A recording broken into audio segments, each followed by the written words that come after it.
다시 한번 주님을 볼 때 나에게 호산나 호산나 구원의 주 하나님 찬양 받으실 주님 호산나 호산나 내 안에 임하셔서 주님의 뜻 이루소서.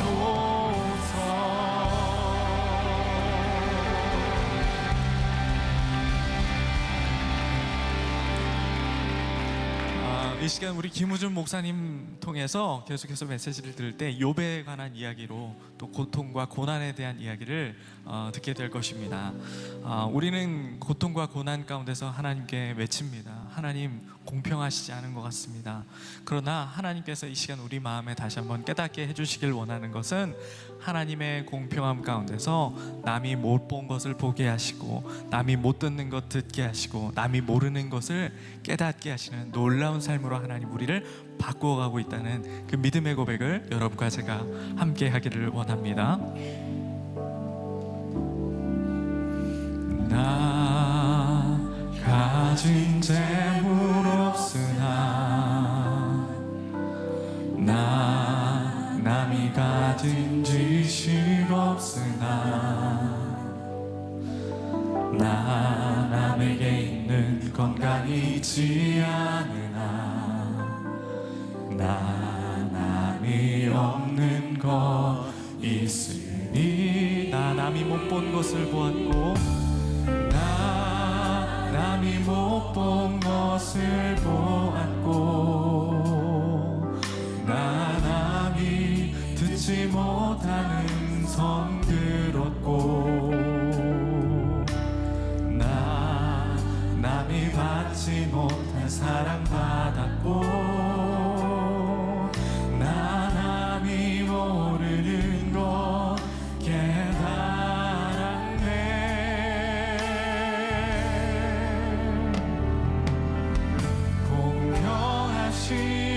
공평하신 하나님이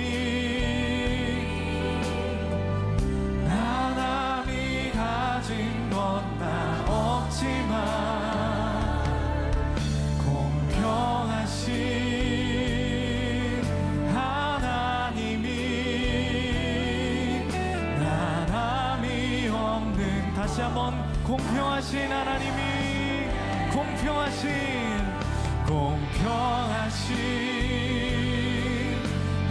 하나님이 주님 왜 나에게 이런 일이 일어납니까? 네가 못 본 것을 보게 하고 듣지 못하는 것을 듣게 하고 네가 모르는 걸 깨닫기 위함이란다. 주님이 오늘도 여러분을 응원하십니다. 남이 없는 것 같게 하셨네. 나 남이 못 본 것을 보았고 나 남이 못 본 것을 보았고 믿음으로 선포하십시다.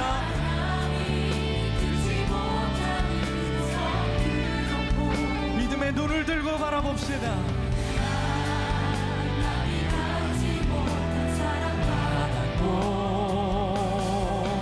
나 남이 모르는 것 깨달았네. 우리 공평하신 하나님을 찬양합시다. 공평하신 하나님이 나 남이 가진 건 나 없지만 공평하신 하나님이 나 남이 없는 것 같게 공평하신 하나님이 공평하신 하나님이 나 남이 가진 것 나 없지만 우리 가사를 바꿔서 우리 계속해서 찬양합시다. 나의 영혼 통해 영광 받으실 없는 것 같게 하셨네. 우리 오른손을 높이 들고 나의 영혼 통해 나의 영혼 통해 큰 영광 받으실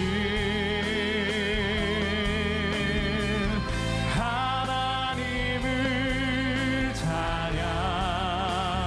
오 할렐루. 다시 한번 찬양할 때 우리 영혼 통해 큰 영광 받으실 우리 영혼 통해 큰 영광 받으실 하나님을 오 할렐루. 우리 가능한 뜨거운 박수로 우리 주님께 올려드립시다.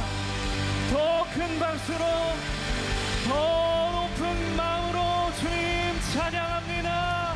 예배합니다. 선포합니다. 우리가 축복의 삶을 사용했습니다. 할렐루야. 기도하시겠습니다. 우리의 주인 되신 하나님, 우리는 때로 이렇게 기도합니다. 이 낮은 자를 어디에 쓰시려고 이렇게 연약하고 초라한 모습으로 만드셨습니까? 하나님, 그러나 우리 인생 가운데 다시 한번 믿음으로 고백하기를 원합니다. 우리는 고난을 통해 남이 못 본 것을 보게 해주셨고, 고통을 통해 남이 모르는 것을 깨닫게 하셨습니다. 우리는 이것을 하나님의 은혜이고 사랑이라고 고백합니다. 오늘 믿음의 눈을 뜨고 나의 삶을 다시 한번 돌아보게 하시고 나의 신앙을 점검하는 귀한 하늘의 시간 되도록 인도하여 주시옵소서. 나의 나 된 것이 하나님 은혜로 된 것이니 내게 주신 그 은혜가 헛되지 않음을 고백하는 귀한 시간 되도록 축복하여 주시옵소서. 우리 한 사람 한 사람을 너무도 사랑하시고 이 시간도 아껴 주시는 예수 그리스도의 이름으로 기도합니다. 아멘.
어제에 이어 오늘도 함성과 괴성으로 심지어는 몸부림침으로 이렇게 환대해 주셔서 얼마나 감사한지 모르겠습니다. 제가 평소에 김병산 목사님을 참 존경합니다. 말씀을 통해서, 책을 통해서 저는 너무나 많은 깨달음과 은혜를 받았기 때문입니다. 김병산 목사님께서 목회하시는 우리 만나교회 성도님들과 함께 예배드릴 수 있어서 얼마나 신나는지 모르겠습니다. 은혜 충만한 시간이 될 수 있기를 간절히 원합니다. 어제 가르쳐드린 인사 혹시 기억하시나요? 우리 토렌스 좋은 교회에서 우리가 서로 주일 예배 시간에 인사하는 법인데요. 혹시 못 들으신 분이 계시다면 일단 한 가지를 미리 알으셔야 되는데요. 굉장히 뻔뻔해지셔야 됩니다. 우리 서로에게 인사를 나누겠는데요. 서로의 눈을 똑바로 쳐다보면서 아주 뻔뻔한 표정으로 이렇게 인사 나눠주세요. 저를 보면 예수님 생각이 나실 겁니다. 자, 한 번만 더 뻔뻔해져 봅시다. 이제 옆에 사람이 이렇게 가리키면서 이렇게 인사해 주세요. 당신도 예수님을 쏙 빼닮았네요. 이게 처음에는 그렇게 민망할 수가 없어요. 찔림의 역사가 그대로 우리 삶 가운데 나타납니다. 근데 말 한 대로 되거든요. 우리의 믿음의 고백이 되어서 예수님 쏙 빼닮아 가시는 우리 만나교회 성도님들이 되시기를 간절히 원합니다. 제가 짧게 기도하고 하나의 말씀 함께 나누겠습니다. 하나님, 우리가 하나님을 예배할 수 있는 특권이 있다는 것이 얼마나 감사한지 모르겠습니다. 이 시간에 오직 예수님 홀로 주인공 되어 주시옵소서. 주님만 바라보고 주님만 찬양하게 하여 주시옵소서. 하나님 없는 저는 아무것도 아닙니다. 저의 모든 생각과 마음과 입술을 주의 성령으로 온전히 주장하셔서 하나님 하시고 싶으신 말씀만 주의 성령의 능력 가운데 선포하게 하여 주시옵소서. 감사하며 예수 그리스도 이름으로 기도합니다. 아멘. 여러분은 그동안 신앙생활 하시면서 가장 힘들었던 점이 무엇입니까? 물론 사람마다 답은 다르겠죠. 그러나 아마도 대부분의 성도님들은 이렇게 답할 것입니다. 그동안 제가 신앙생활 하면서 가장 힘들었던 점은 바로 하나님의 침묵입니다.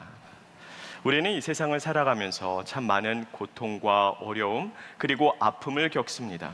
그 모든 고난의 시간에 우리는 하나님께로 달려가서 부르짖고 또 부르짖습니다. 그런데 어찌된 영문인지 때로는 우리가 아무리 기도해도 하나님께서 침묵만을 지키실 때가 있습니다. 물론 지금 내가 하나님께 구하는 것이 지극히 개인적인 욕심에서 비롯된 것이라면 설령 하나님께서 응답해 주시지 않는다 해도 우리는 충분히 이해할 수 있을 것입니다. 그런데 때로는 정말 삶의 절박한 간절한 필요로 인하여 하나님께 간구해도 하나님께서 묵묵부답이실 때도 있지 않습니까? 지금 내가 너무나 사랑하는 사람이 병상에 누워 있습니다. 또는 극심한 재정난에 시달리면서 당장 무엇을 먹고 살아야 될지가 막막할 때도 있겠죠. 그런가 하면 이 자리에 계신 분들 가운데서는 관계적인 갈등으로 인하여 나를 너무나 집요하게 괴롭히는 그 한 사람 때문에 속이 새카맣게 타들어가신 분도 있을 것입니다. 이런 고난의 시간에 하나님의 도우심의 손길을 구하는 것은 그렇게 큰 욕심은 아니지 않습니까? 그런데 도대체 왜 하나님은 침묵만을 지키시는 것일까요? 이런 시간이 차곡차곡 쌓여가다 보면 어느 날 문득 이런 질문이 듭니다. 하나님, 도대체 왜 이런 고통을 저의 삶에 허락해 주십니까? 저는 이해할 수가 없습니다. 그리고 왜 아무리 부르짖어도 주님은 침묵만을 지키십니까? 내가 고통당할 때 하나님은 도대체 어디서 무엇을 하고 계십니까? 여러분은 이 질문에 뭐라고 답하시겠습니까? 고통의 문제는 참 답하기가 힘든 기독교 신앙의 난제 중에 하나입니다. 그래서 고대 그리스의 철학자였던 에피큐러스는 다음과 같은 질문을 합니다. 만일에 정말로 하나님이 살아계시다면, 그 하나님이 선한 존재라면 어떻게 이 세상은 이렇게 악과 고통으로 가득 차 있을 수 있단 말인가? 그리고 그는 다음과 같이 그의 질문을 이어나갑니다. 만일에 하나님이 우리를 모든 고통에서 건지실 수 있는 마음은 있는데 능력이 없으신 분이라면 그분은 전능자가 아닐 것이다. 또는 반대로 우리를 고통에서 건지실 수 있는 능력은 있는데 우리를 사랑하지 않아서 고통에서 건지실 마음이나 의도가 없다면 그런 존재는 선한 존재가 아닐 것이다. 그리고 만일에 하나님이 우리를 고통에서 건지실 수 있는 마음도 없고 능력도 없다면 왜 그딴 존재를 신이라고 하는가? 여러분은 어떻게 생각하세요? 정말 논리적이지 않나요? 바로 이것이 세상 사람들이 하나님을 바라보는 시각입니다. 분명히 성경에 보면 하나님은 전능하신 분이요, 우리를 죽기까지 사랑하신 분이라고 되어 있는데 하나님이 능력도 있고 사랑도 있다면 어떻게 이 세상이 이 모양 이 꼴일 수 있느냐 하는 것이죠. 그러므로 세상 사람들은 하나님의 존재 자체를 거부합니다. 또는 하나님이 사랑이 없거나 능력이 부족하거나 둘 중에 하나일 거라는 결론을 그들은 내립니다. 자, 이 질문들 앞에 여러분은 무엇이라고 답하시겠습니까? 유독 세상 사람들만의 질문이 아니라 때로는 교회 생활을 오래 했던 성도들의 질문일 수도 있습니다. 그렇다면 왜 하나님께서는 때로는 이해할 수 없는 고통을 허락하시는 것일까요? 이 질문에 대한 답을 오늘의 본문 말씀을 통해서 우리가 함께 찾아보기를 원합니다. 오늘의 본문 말씀을 담고 있는 욥기는 고통의 문제를 가장 심도 있게 다룬 책이기 때문입니다. 자, 그렇다면 욥기의 내용 안으로 한번 들어가 볼까요? 욥기 1장에 보면 그가 얼마나 대단한 재력가였는지를 우리에게 정확하게 가르쳐주고 있습니다. 욥기 1장 3절은 그의 재산 목록을 우리에게 공개해주고 있지 않습니까? 그에게는 양이 7,000마리, 낙타가 3,000마리, 소가 500결이, 그리고 암나귀가 500마리가 있었습니다. 어마어마한 부를 축적했던 사람입니다. 근데 그것보다도 그에게는 7명의 아들과 3명의 딸이 다 화목하게 지내고 있었으므로 너무나 행복한 삶을 살아가고 있었습니다. 그러다 어느 날 욥의 삶에 무서운 고난의 폭풍우가 휘몰아치기 시작합니다. 갑자기 하늘에서 불이 내려와서 7,000마리의 양을 다 불살라 버립니다. 스바와 갈대아 사람들이 쳐들어와서 다른 모든 목축들을 다 빼앗아 갑니다. 칼로 하인들을 쳐서 죽여버립니다. 자, 이러한 일이 여러분의 삶에서 실제로 일어났다고 한번 상상해 보시길 바랍니다. 반드시 성경을 읽을 때 그냥 스쳐 지나가지 마시고 내가 그 상황 안으로 한번 들어가 보세요. 그동안 여러분이 피땀 흘려서 모아놨던 전 재산이 하루아침에 잿더미가 되어버렸다면, 하루아침에 휴지 조각이 되어버렸다면 여러분 같으면 어떻게 반응하시겠습니까? 밤에 잠이 오지 않겠죠. 뜬 눈으로 밤을 지새울 것입니다. 너무나 힘들어할 것입니다. 그런데 욥은요, 이거와는 비교도 되지 않을 만큼 훨씬 더 고통스러운 소식을 접하게 됩니다. 그의 10명의 자녀가 한날 한시에 불의의 사고로 말미암아 다 이 세상을 떠나게 됩니다. 자, 이 말씀을 욥기 1장을 부모의 심정으로 한번 다시 읽어보세요. 욥의 마음이 어떠했을까요?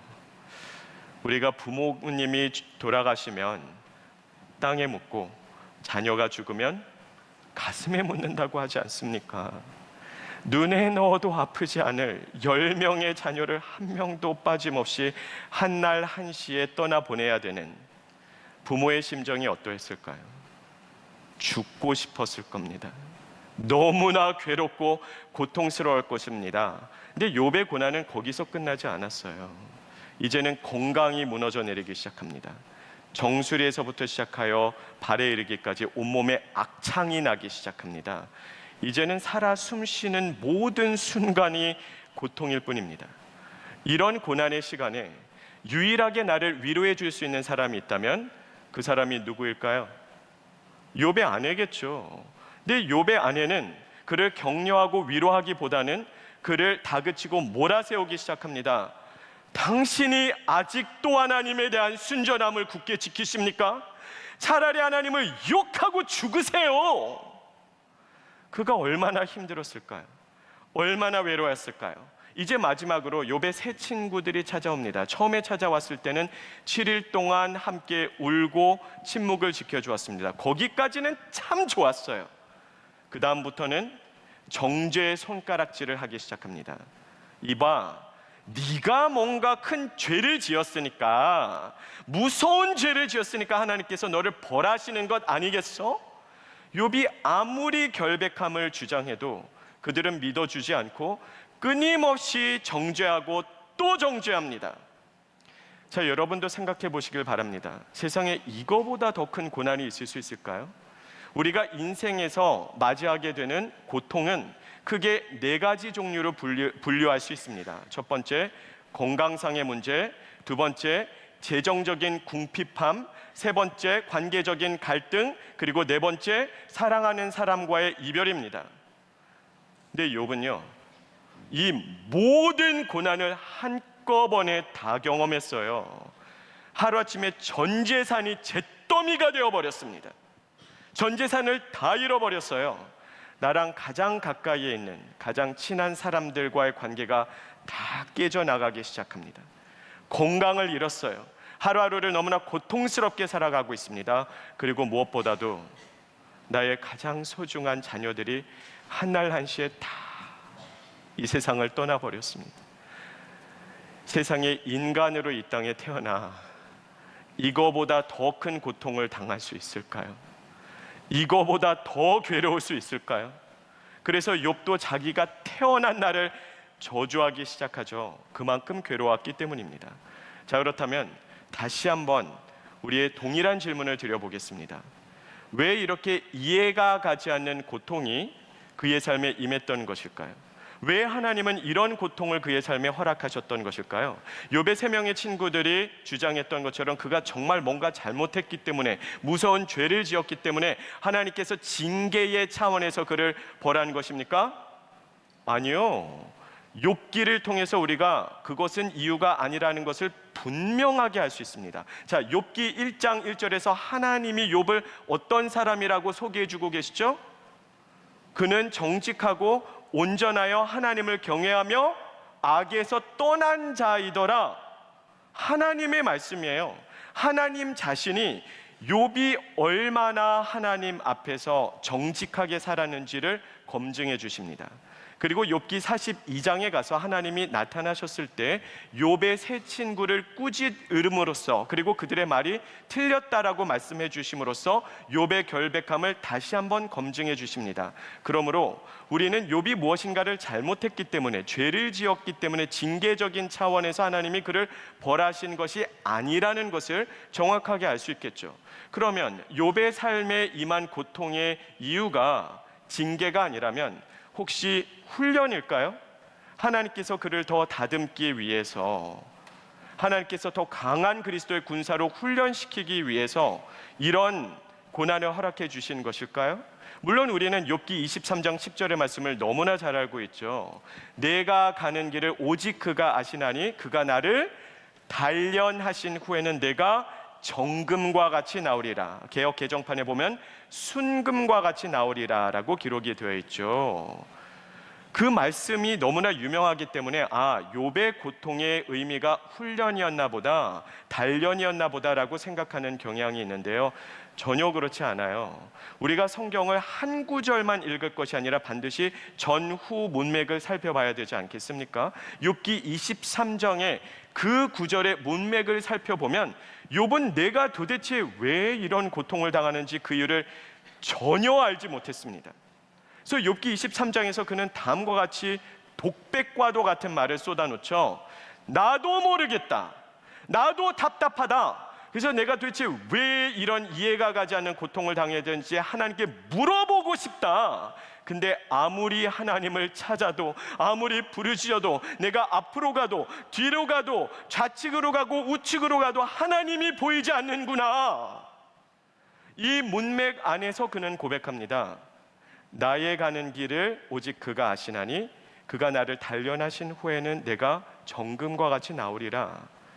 이 말의 의미는 나의 고통의 의미가 하나님의 훈련이다라고 확언하는 내용이 아니라 나도 도대체 왜 이런 고통을 당해야 되는지, 이 고통의 의미를 전혀 모르겠으나 하나님께서 이 모든 것을 통해서도 합력하여 선을 이루실 것이라는 믿음의 고백입니다. 자, 그렇다면 다시 원점으로 돌아왔죠. 욥의 삶에 임한 이 이해가 가지 않는 고통의 의미가 징계도 아니고 훈련도 아니라면 그럼 도대체 무엇입니까? 정말 난죄이죠. 근데 참으로 다행히도 오늘 본문 말씀 욥기 38장에 보면 인류 역사상 최초로 하나님께서 직접 나타나셔서 하나님이 그 고통의 의미를 우리에게 정확하게 설명해 주십니다. 그러므로 오늘의 본문 말씀을 우리가 올바르게 이해하면 고통의 의미가 무엇인지 또한 우리가 정확하게 깨달을 수 있겠죠. 자, 하나님이 직접 나타나셔서 설명하셨습니다. 강사 직강이에요. 그러니 이제 여러분은 왜 고통이 우리의 삶에 이해하는지 명확하게 이해하셨죠? 자, 이제 축도로 예배를 마치도록 하겠습니다. 이해하셨어요? 아니요. 이게 웬 동문서답입니까? 욥의 질문은 아주 간단해요. 하나님, 도대체 왜? 제가 뭘 잘못했길래 나에게 이렇게 이해가 가지 않는 고통을 허락하십니까? 그 이유를 설명 좀 해보세요. 이 간단한 질문에 하나님은 답하실 생각이 없어요. 질문에 답하시기는커녕 오히려 하나님이 더 많은 질문을 쏟아 부어댑니다. 근데 그 질문들을 읽어보면 그 내용이 너무 황당해요. 이런 종류의 질문이에요. 너는 생명의 신비를 아느냐? 너는 무에서 유를 창조할 수 있느냐? 너는 낚싯줄로 리워야단을 끌어낼 수 있느냐? 하나같이 황당한 질문들입니다. 근데 이 질문이 오늘의 본문 말씀은 빙산의 일각이고요. 38장에서부터 시작하여 39장, 40장, 41장 무려 4장에 걸쳐서 욥에게 쏟아 부으십니다. 이 질문을 듣는 욥이 얼마나 황당했을까요? 근데 이 질문들을 찬찬히 읽어보면 한 가지 뚜렷한 패턴이 있다는 사실을 알게 됩니다. 그 패턴이 무엇이죠? 38장에서부터 시작하여 41장까지 이어지는 그 수많은 질문들을 딱 2가지의 종류로 분류할 수 있습니다. 첫 번째, 너는 이것을 알고 있느냐? 두 번째, 너는 이것을 할 수 있느냐? 2가지의 종류로 정확하게 분류가 돼요. 그렇다면 이 모든 질문들에 대한 우리의 가장 솔직한 답이 과연 무엇일까요? 아니요. 저는 알지 못합니다. 아니요. 저는 할 수 없습니다.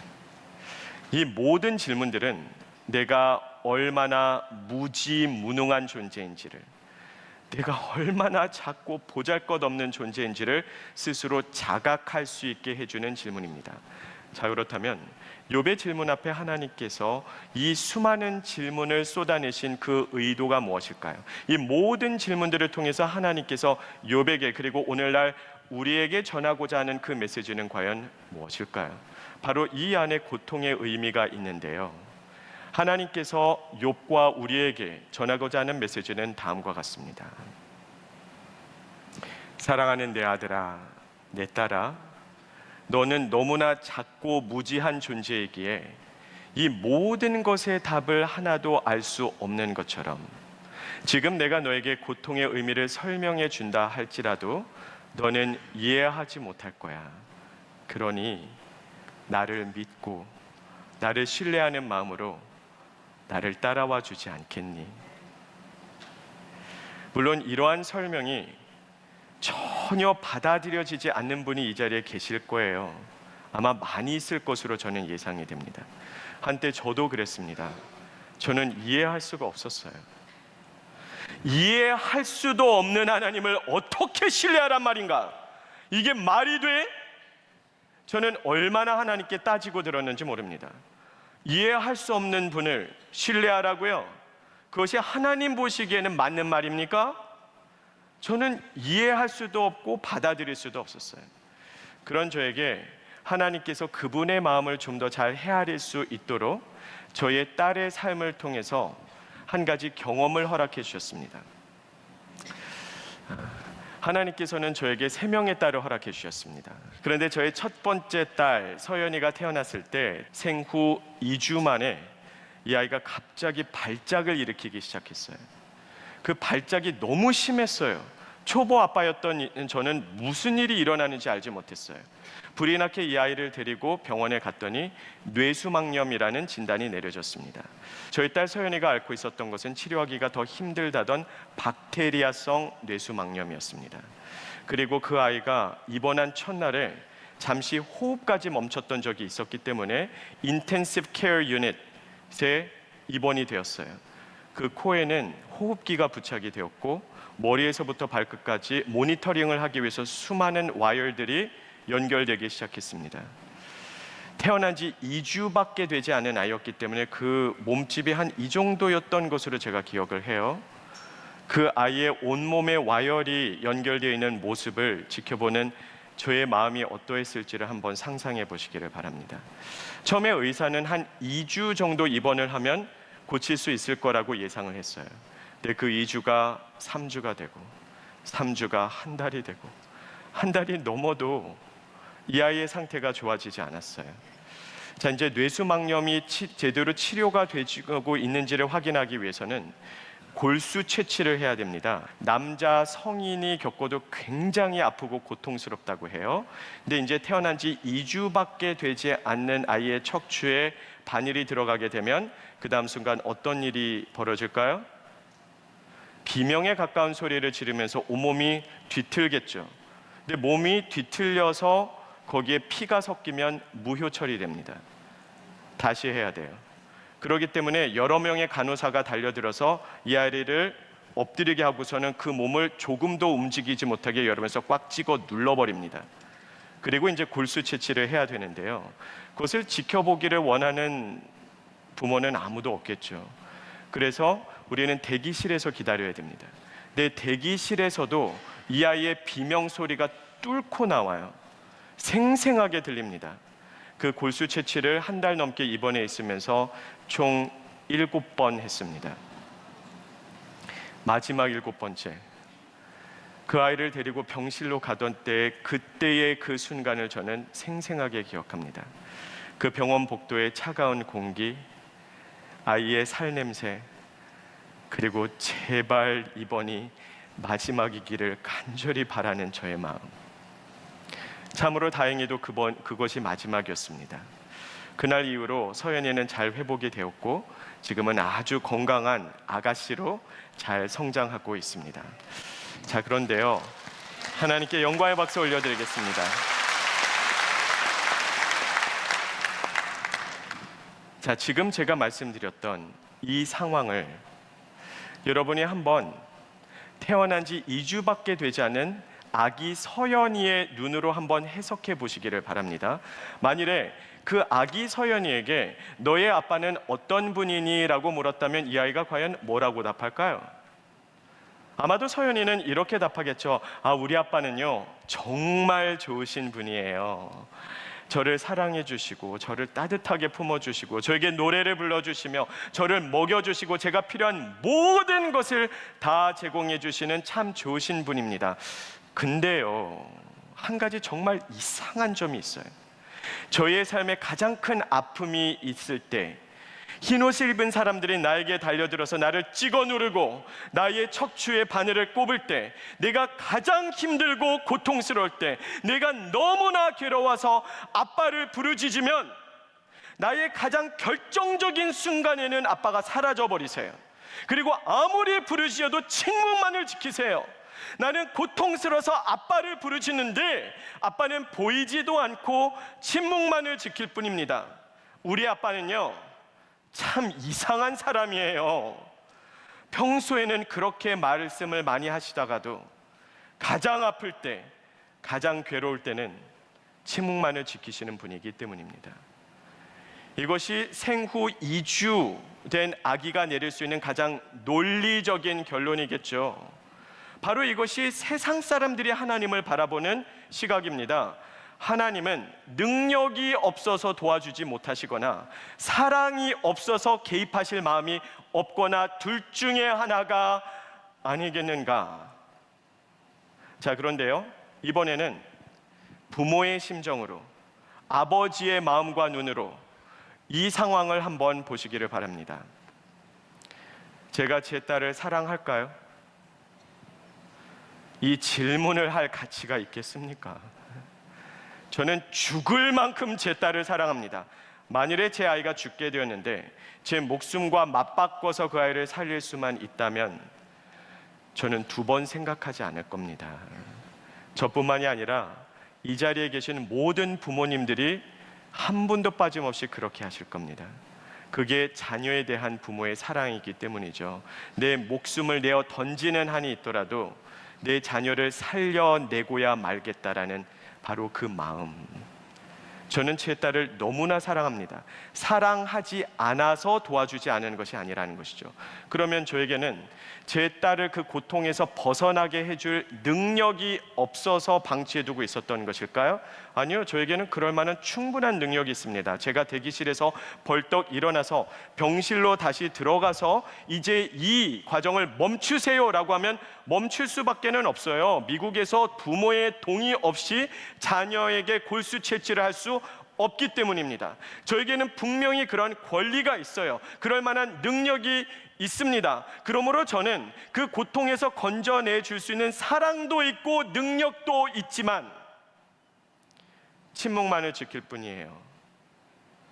왜냐하면 그 고통스러운 과정을 통과해야만 제가 너무나 사랑하는 제 딸 서연이가 건강해질 수 있기 때문입니다. 어쩌면 서연이는 굉장히 억울할 수도 있겠죠. 훗날 이렇게 반발할 수도 있습니다. 그러면 그렇게 깊은 뜻이 있었다면 진작에 저에게 설명이라도 해주지 그러셨어요. 내가 왜 이런 고통스러운 과정을 겪어야 되는지 그 이유라도 설명해 주셨더라면 훨씬 덜 괴로웠을 텐데, 훨씬 더 그 기다림의 시간이 쉬웠을 텐데 왜 설명조차 하지 않고 침묵만을 지키셨나요? 태어난 지 2주밖에 되지 않는 아이입니다. 이 아이에게 제가 어떻게 설명하면 이 아이가 고통의 의미를 이해할 수 있을까요? 이렇게 설명하면 되겠습니까? 사랑하는 내 딸아, 너의 병명은 박테리아성 뇌수막염이란다. 그런데 이것이 치료가 제대로 되고 있는지를 확인하기 위해서는 골수 채취를 해서 백혈구의 수를 카운트 해봐야 돼. 그래서 네가 이렇게 고통스러운 과정을 통과할 수밖에 없단다. 이렇게 설명하면 이 아이가 그걸 이해할까요? 태어난 지 2주밖에 되지 않는 아이는 너무나 작고 보잘것없고 무지하기 때문에 아무리 쉽게 설명해 주어도 이해하지 못할 겁니다. 그러면 제가 아빠로서 제 딸에게 유일하게 해줄 수 있는 말이 무엇일까요? 아마도 이렇게 말하겠죠. 사랑하는 내 딸아, 지금 이 고통의 의미를 아빠가 아무리 설명해 주어도 너는 아직 너무 어려서 이해하지 못할 거야. 근데 아빠가 너를 죽을 만큼 사랑하니 아빠를 믿고 아빠를 신뢰하는 마음으로 아빠를 따라와 주지 않을래?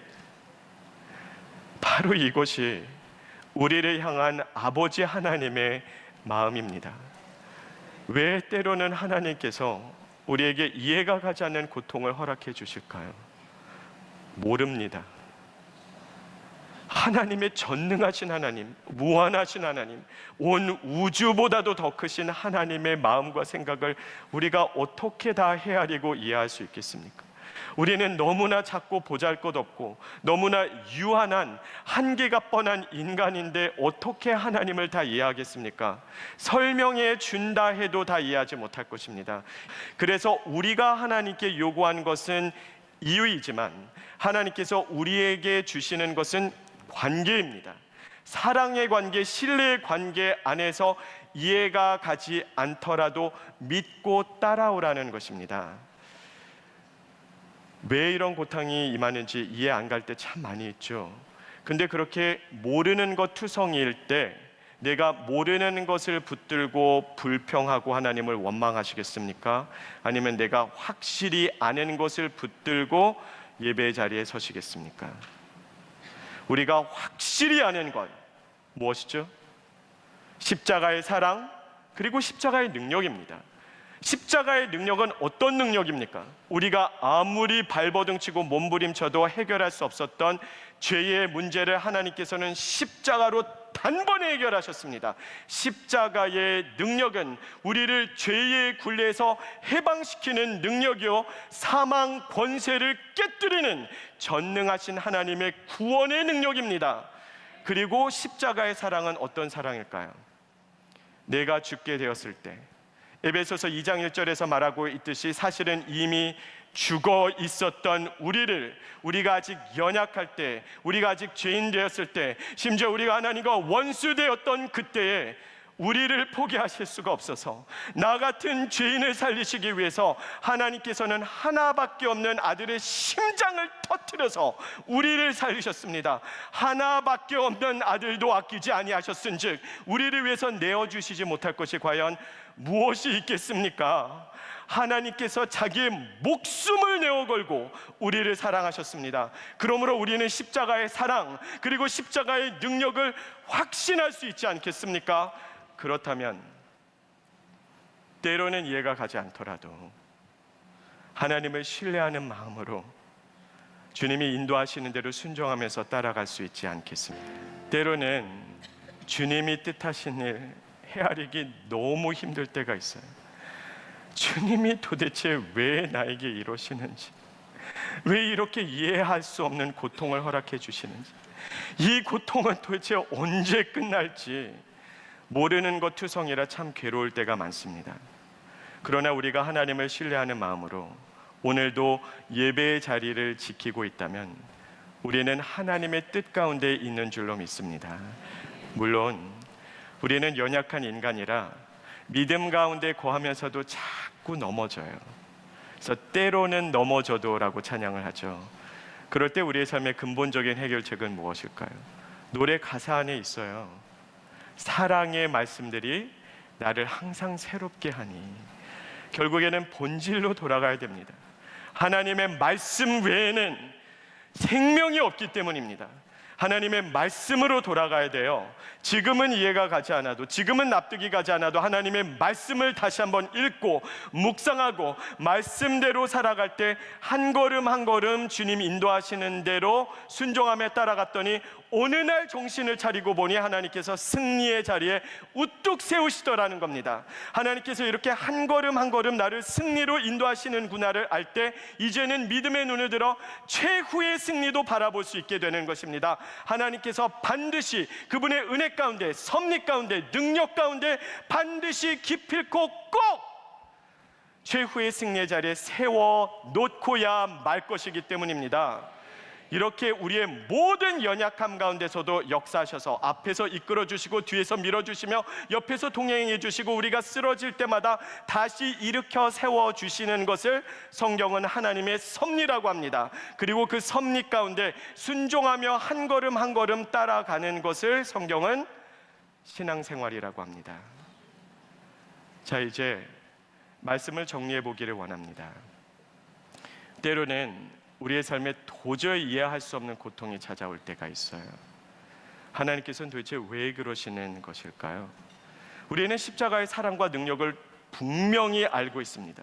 하나님은 이 모든 고통 가운데서 우리를 건져주실 능력도 있고 하나님은 우리를 죽기까지 사랑하시기 때문에 그 고통에서 건져주실 마음도 있습니다. 그러함에도 불구하고 지금 나에게 이해할 수 없는 고통이 찾아왔어요. 그렇다면 이제 우리는 어떤 결론을 내려야 될까요?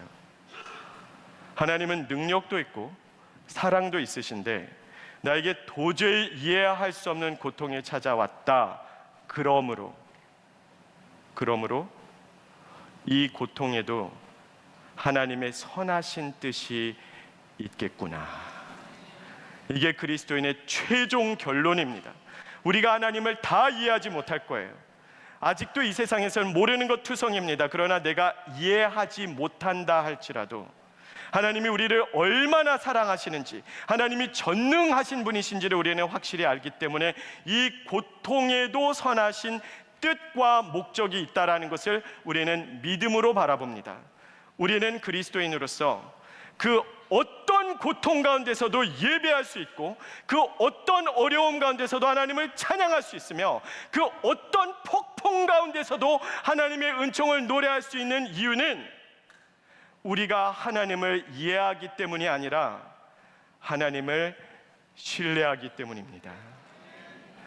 혹시 이 자리에 계신 분들 가운데서도 이해할 수 없는 고통 가운데 오늘도 눈물 짓고 계시는 분 계십니까? 그렇다면 아직 그 이유는 알지 못하겠으나 우리를 죽기까지 사랑하신 하나님, 우리를 포기하실 수가 없어서 우리를 위해 대신 목숨을 내어 놓으신 그 하나님의 사랑 가운데 십자가로 달려가 십자가에 여러분의 모든 시선을, 마음을 집중시키시기를 바랍니다. 그리고 하나님의 날개 그늘 아래서 참된 안식을, 참된 위로를, 참된 평강을 누리시는 우리 만나교회 모든 성도님들이 되시기를 예수님의 이름으로 축복합니다.